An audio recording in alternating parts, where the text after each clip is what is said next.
Okay, we're going to go ahead and discuss the use of the Claris video stylet in surgical airway management.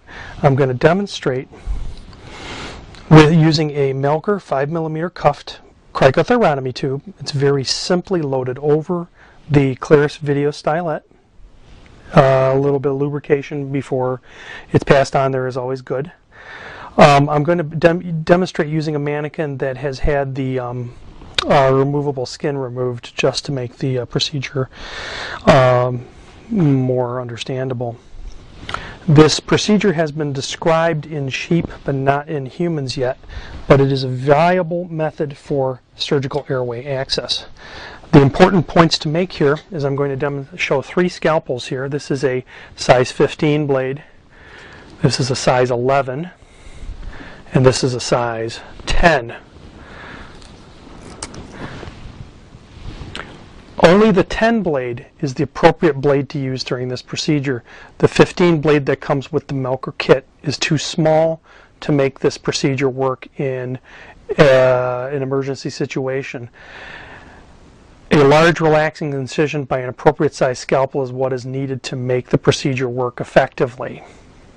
In our experimental use in sheep in the laboratory, we found that when the 15 blade was used, that the procedure took significantly longer. We had more fouling of blood in the airway, and indeed the optical stylet went paratracheal at one point, whereas when larger sized scalpel blades, we used actually a size 20, which is the same shape but larger than a 10.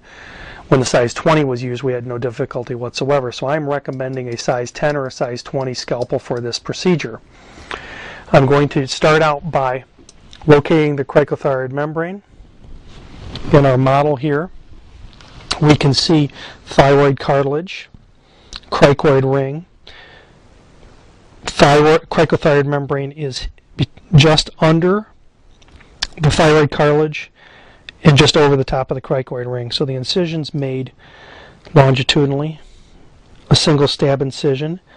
The distance from the tip of the 10 blade to the blade guard is usually about the right depth to insert the blade.